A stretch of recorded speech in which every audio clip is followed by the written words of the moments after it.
Few adult animated series embody a generation in quite the same way as MTV's Daria. What began as a spin-off of Beavis and Butt-Head would come to epitomize late Gen X/early millennial culture. Daria Morgendorffer gave a voice to the cynical, disaffected teens of the late 90s and early 2000s, a time when it was cool not to care. Attitudes among young people have obviously shifted a lot since then, but while the youth of today differ from their 90s counterparts in many ways, they still face a lot of the same struggles and anxieties that come with adolescence. And what's more anxiety-inducing than the emotions that come with a first crush, especially one that is dead on arrival? Daria's doomed crush on Trent Lane, her best friend's older brother, was a major recurring plot point early on in the show's run. Ironically, the thing that ultimately makes the storyline worthwhile is Daria's ability to accept that a real romance with Trent was simply never possible, for more reasons than just the super obvious one. You know, the age thing. Oh yeah!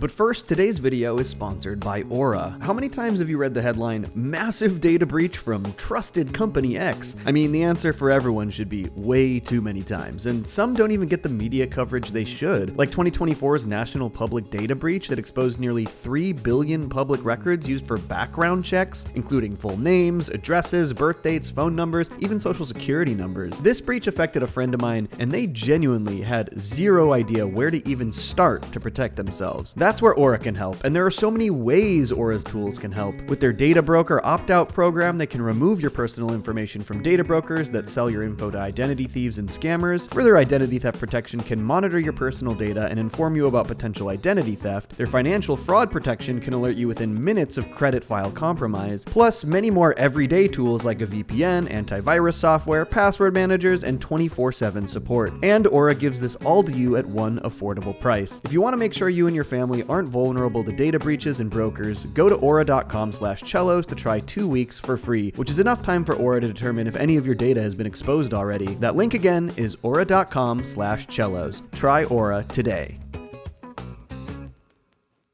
Daria is a spin-off that wastes no time in establishing a new status quo for its main character. By the time the first episode begins, the Morgendorffers have already moved to the town of Lawndale, leaving Highland and a certain pair of idiots in the rearview mirror. Upon arriving at Lawndale High, Daria quickly befriends Jane Lane, an artist who shares her affinity for deadpan sarcasm, as well as her general disdain for teenage life. But I like having low self-esteem.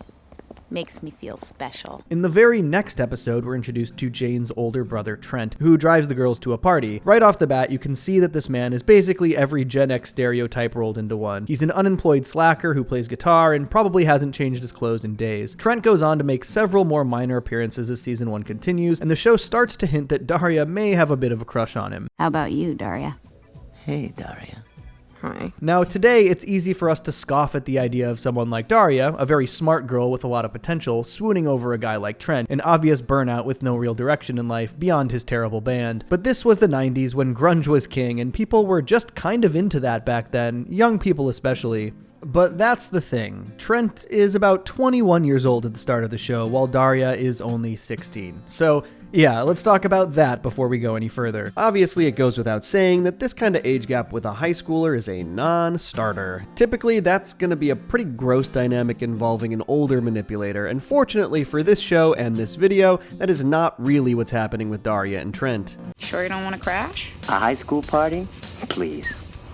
Don't you think I'm a little mature for that? Rather, this is a case of something we all probably experienced at one point or another, crushing on someone we know we can't have and having to learn how to deal with those emotions. The fact that so many people have been there is probably why this is such a common trope in media. What's more, the show tackles this trope with a lot of realism and nuance, resulting in some important growth for Daria as a character, and the ultimate resolution feels refreshingly mature. But I'm getting ahead of myself. The first time Daria's crush on Trent is properly addressed is in the late season 1 episode Road Warrior, and by this point, she is completely smitten with him. Can't speak. Must speak. Hey. In this episode, Trent and his bandmate Jesse give Jane and Daria a ride to an out-of-town music festival, and Daria is clearly nervous about being in close quarters with Trent for an extended period of time. She even withholds a lot of the sarcastic comments that pop into her head, which is extremely out of character for her, and believe me, Jane notices. Say it, Daria. Whatever you're thinking, say it. Daria is desperate to look cool in front of her crush. Unfortunately, Murphy's Law has other plans. She bumps her head on the roof of the van, gets a massive bee sting on her arm, and sits on an old peanut butter sandwich, among other embarrassing mishaps. And all in front of Trent. Now turn the knife counterclockwise. But once Daria realizes that Trent doesn't actually care about any of that too much, she finally starts to relax and act a bit more like herself. You kids going to that rock and roll shindig out near Swedesville? No. We made a wrong turn on our way to Paris. Later, when the van breaks down, Daria and Trent get some one-on-one time after Jane and Jesse go to look for help, and it's here we learn that Trent knows he's kind of a loser. He laments the fact that he still lives with his parents, doesn't have a job, and isn't even very good at playing guitar, his only real passion in life. Daria, do you ever feel like maybe you are wasting your life? Only when I'm awake? Daria offers him some reassurance, telling Trent that it's brave of him to chase his dreams and that he's lucky to get to live his life the way he wants to for the time being. The two come to a mutual respect, and everyone seems to go home happy, even though they all miss the concert. You're pretty cool. Thanks. While we're here, we should also really talk about Jane's role in all of this, because she's actually very supportive of Daria's crush on her older brother. Jane is constantly egging Daria on and encouraging her to talk to Trent more. This really begins in Road Warrior, and it continues in the Season 2 episode, That Was Then, This Is Dumb, in which Jane and Daria agree to help Trent and Jesse sell some old records at a flea market. You should thank me. It's a chance for you to spend some quality time with Trent. And the flea market is so romantic this time of year. What makes Jane's actions interesting is the fact that she probably knows better than anyone that Daria and Trent will never actually get together. In fact, there's almost no way she'd be cool with it if they did. So then why has Jane appointed herself as quasi-matchmaker? Well, there are a few reasons. For starters, it allows her to have a bit of fun at Daria's expense. Is that lipstick? I just had a lollipop. Sure you did, kid. But she also sees it as doing her friend a favor. Keep in mind, one of Daria's defining characteristics is that she struggles to genuinely open up to people. Being vulnerable is basically her kryptonite. Jane knows this, and thinks that by nudging her and Trent together, she can get Daria to become more comfortable talking about her feelings. Jane does this not because she wants them to become a couple, but because she wants Daria to be able to work through her crush on Trent, move past it, and maybe even carry what she's learned into her first actual romance. Most importantly, Jane wants to show Daria what she's feeling is perfectly normal. It's something everyone goes through, so she shouldn't feel too self-conscious about it. This idea is on full display in the penultimate episode of Season 2, Pierce Me. When Trent calls Daria to set up a secret rendezvous, a million thoughts race through her head. Trent? Jane's brother? For me? And part of her no doubt thinks that this could finally be her chance. It even throws off the audience expectations a bit, since Trent doesn't want Jane to know about this meetup. But this is all just one big misdirect, and Trent soon tells Daria the real reasons he wanted to meet up. Daria, Yes? I want you to help me pick out a birthday present for Jane. Oh. Yep, as it turns out, Trent just wants Daria's help to find a birthday present for Jane, and was only being so sneaky because he didn't want to spoil the surprise. Nevertheless, Daria agrees to tag along. While looking for a gift, the pair get sidetracked almost immediately. They end up in a piercing studio Trent apparently frequents, and soon find out there's a special going on where two people can get one body piercing each for half price. Daria sheepishly offers to get her ears pierced so Trent can get a new piercing he wants, only to find out earrings are not included in the special. Trent suggests Daria get a navel piercing instead. She's reluctant at first, but it doesn't take much for Trent to convince her, and yeah, this is probably the skeeviest Trent comes off in the entire show. I'm not going to pierce my belly button. It never did anything to me. Daria, it would look really hot. I've seen a lot of debate among Daria fans regarding what exactly Trent's intentions were here, with some suggesting that he knowingly manipulated Daria's crush on him to get what he wanted. And while this exchange does definitely kind of tip into creepy territory, when you look at the whole episode in context, it's really hard to accuse Trent of being malicious here. For starters, Trent hardly even seems aware of Daria's crush on him most of the time. Daria, if there's one thing I know about my brother, it's that he's oblivious. Later episodes do imply that Trent had some idea of what was going on, but it's never really made clear exactly what he knew or when he knew it. It doesn't help that Trent is pretty aloof, making him kind of hard to read at the best of times. Trent definitely thinks Daria is cool and mature for her age, and he certainly enjoys her company. He probably even thinks there could have been something there if she were older. You know, Daria, sometimes it's hard to believe you're in high school. But one thing the show does make clear is that Trent never saw Daria as a serious romantic option. No matter how cool or mature she was, getting involved with a high schooler, especially his sister's best friend, was not a line he was willing to cross. So yeah, if anything, this whole situation kind of just reads as Trent trying to nudge Daria out of her comfort zone in the same way Jane often tries to. He's encouraging his friend to try out a slightly edgier new look, not fully realizing that she's head over heels and hanging on his every word. And everything I just said about Trent seems to be supported by how the episode ultimately resolves. Now, they do continue to lean into Daria's crush on Trent. Trent even offers Daria his hand to help her through the pain of getting pierced. The best thing to do is not think about it. then it won't hurt. It doesn't hurt. But Daria gets another cold, hard dose of reality when Trent's on-again, off-again girlfriend Monique shows up. Trent does talk Daria up to Monique, but this whole sequence really drives home the fact that Daria and Trent just aren't going to be a thing. It reminds us of the age gap between the two and points out that Trent would much rather date someone his own age. Oh, hey, Monique, this is Daria, my kid sister's friend. Daria's like the coolest high schooler I know. Still, Daria is actually pretty proud of herself for going through with the piercing, and Jane feels the same way. I can't believe you had the nerve. Neither can I. It was Trent's idea. The more Daria talks about it, though, the more it really starts to sink in. I don't know how it happened, but there we were, and there he was, and there was this 2-for-1 special. Oh my god, what have I done? But while Daria starts to regret the piercing, Jane still sees the whole thing as an absolute win for her.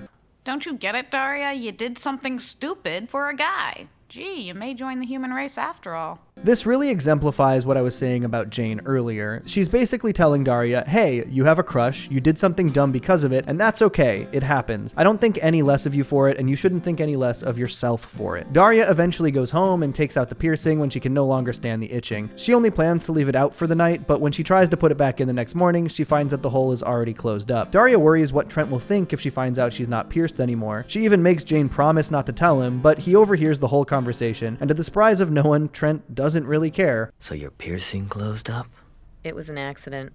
Yeah, that happens a lot. And it doesn't make you a geek, right? Of course not. Arguably, the biggest takeaway from Pierce Me is that Daria isn't immune to the pitfalls of adolescence. She prides herself on not caring what others think about her, but after she gets a piercing to impress a crush, she starts to wonder if her convictions are really as strong as she'd like to believe. This idea is further explored in Through a Lens Darkly, the first episode of season 3, if you're going by production order. In this sort of premiere, Daria's mother Helen encourages her to get contact lenses after she realizes that the thick rims of Daria's glasses are impairing her peripheral vision while driving. Daria initially resists, viewing her mother's reasoning as a Trojan horse. Helen has apparently floated the idea of contacts before, since she thinks ditching the glasses would improve her daughter's self-image. Daria views her glasses as a symbol of her convictions. She believes that by getting contacts, she'd be admitting that she does care what people think about her, which would make her a hypocrite. Daria eventually agrees to give contacts a try, but can't really even make it through the first day after they start to seriously irritate her eyes. She decides to take them out before the school day ends, and since she didn't bring her glasses as a backup, Jane has to guide her on their walk home. Trent only appears one time in this episode, but his words still carry a lot of weight with Daria. Hey, Daria.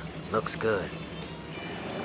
Now watch out for the girl with a red face who's forgotten how to walk. This brief moment likely influenced Daria's next move. The next day, she can't bear to put her contacts back in, but doesn't want to wear her glasses either, so she spends the whole day stumbling around school and bumping into people. Daria eventually retreats to the bathroom, clearly very upset with herself, and Jane tries to talk her down. She tells Daria that it's okay to be a little vain every now and again, and it's normal to care about what others think about you, and that while it's good she has convictions, she's still just a teenager and shouldn't have to hold herself to such a high standard all the time. For God's sake, Daria, who told you had to be a martyr to principle? You're a teenage girl, not Nelson Mandela.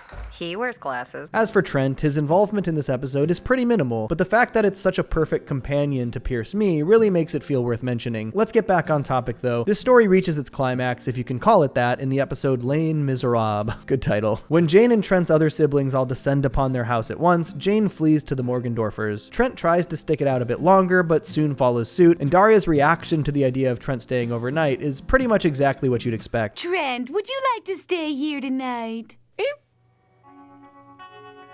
What? As a side note, this episode actually sheds a lot of light on why exactly Trent is the way he is. It was always obvious that Jane and Trent were raised in a pretty neglectful household, something they probably caught the brunt of on account of being the two youngest siblings. In fact, Jane and Trent seem to be the only two members of the Lane family who actually take care of each other, even if Jane is definitely the one doing the heavy lifting. Where are you going? Who are you, Mom? No, Mom would never ask where you're going. Exactly. When Trent gets in trouble with Daria's parents for breaking curfew, he admits that he never had any real parental structure in his life. Trent also seems acutely aware of the fact that this overly lax upbringing is the reason he lacks any kind of self-discipline. I'm sorry I broke the rules. We don't really have any rules at our house. We even find out that when Trent was younger, he once spent 6 whole months living in a tent in the backyard. His parents did nothing about this, as his mom assumed he just liked it better out there. In reality, Trent spent the entire time just waiting for someone to invite him back into the house, but no one ever did. The only person who seemed to pay him any mind was Jane, who was in charge of bringing him food. In a similar vein, we also learn that Jane and Trent's older sister, Summer, was once allowed to eat nothing but Pez candies for a whole year. It's honestly amazing the Lanes never lost custody of their kids. Anyway, while Daria is nervous when Trent comes to stay over, she manages to keep her cool and even jokes around with him a bit. Huckleberry Hound was much more of a joiner. Yeah, loser. But reality rears its ugly head one more time when Trent leaves the house for a date with Monique. This upsets Daria, but also serves as the catalyst for her getting over her crush on Trent. Taking some advice from her sister Quinn, Daria partakes in a thought experiment where she imagines what a future with Trent would be like, and it's not a flattering picture. In this fantasy, Daria is a scientist working double shifts to support Trent and their son. Trent, meanwhile, is still a lazy burnout who contributes absolutely nothing to the household. Daria and Trent never even officially got married because Trent overslept on their wedding day. But I'm not giving up. I'm determined to lie here on the couch until things turn around. It's here Daria realizes something important. Even if the legality of a romance with Trent wasn't in question, there's still the issue of compatibility. Daria may be attracted to Trent's looks and attitude, but his lifestyle is something she just wouldn't be able to endure as his partner. And at first, this seems to do the trick. You okay there, sister-in-law? I think I just got over something. But this is also where the show's realism really comes into play. While big breakthroughs are key, dealing with complex emotions is still a precarious position to be in. You're not just going to be cured overnight. And after Trent breaks up with Monique for what is apparently the millionth time, all it takes is one poorly timed joke to make Daria backslide. Too bad you're not a few years older, huh? I could take you out. See ya. This comment from Trent triggers a new fantasy, and Daria realizes she's not quite out of the woods yet. Damn. The Daria and Trent saga wraps up in the season 3 finale, Jane's Edition. When Daria and Jane are given a multimedia assignment at school, they decide to enlist Trent to spice up the project with some music. Trent agrees, and Daria tells him that he has 2 weeks to compose a 30-second piece, which seems like a pretty reasonable deadline. As you might expect, though, Trent completely fails to deliver. Trent, that project is due tomorrow. When is that stupid music gonna be finished? Whoa. How do you know it's stupid? After Daria and Jane turn in their musicless project, Daria and Trent meet up to talk things out, and it really drives home just how worlds apart these two actually are. I don't believe in deadlines, Daria.